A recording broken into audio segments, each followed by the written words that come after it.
is because you have accomplished, you will always accomplish.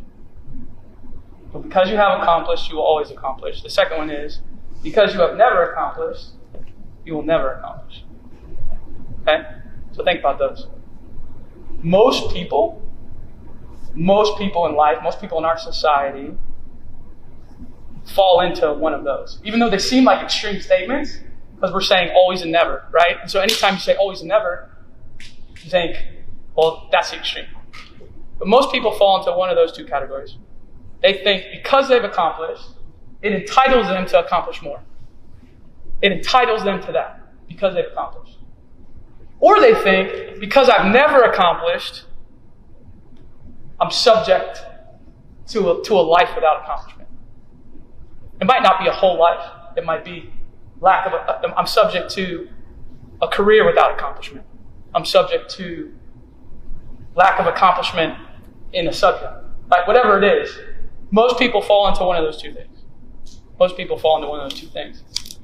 And the way we look at accomplishment, Coach just talked about it. If we're going to apply for a job, what do? What's the first thing we do when you apply for a job? You send a resume.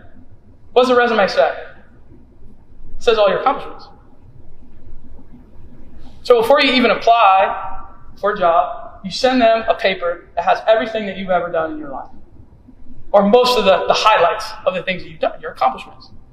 And then that employer looks through a bunch of those and then judges them and says, hey, this person's accomplishments seem better than this person's accomplishments, so I'm going to interview this person for the job. Then you interview, and then ultimately someone gets it. Someone gets it based on their accomplishment. And so what we do is we value that.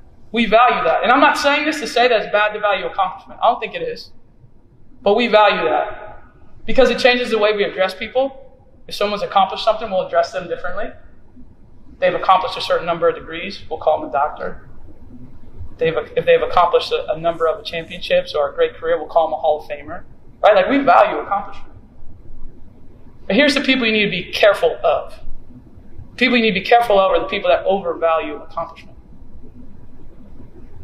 People that overvalue it.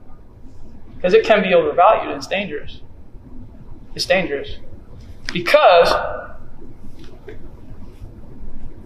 people that overvalue accomplishment misplace like how impactful it can be and what it holds for you in your life. And what I mean by that is, if someone comes up to you and starts to talk, and the first thing that they say is they say, here's what I've done. And they start listing what they've done. Or someone comes up to you to talk to you about someone else and they say, here's what she's done, or here's what he's done. I'm immediately less interested in what they have to say after that. Like immediately. Like that's how you tell someone overvalues accomplishment. No one walks up to you and says like, hey, like I overvalue accomplishment, right? Like you got to figure it out. You got to figure it out. Here's how you tell. What comes out of their mouth, what prefaces thoughts, they're talking about their accomplishments or other people's accomplishments first. That tells you they overvalue it. I'm immediately less interested. I don't care what you've done. I don't care. I want to know what you're about to do.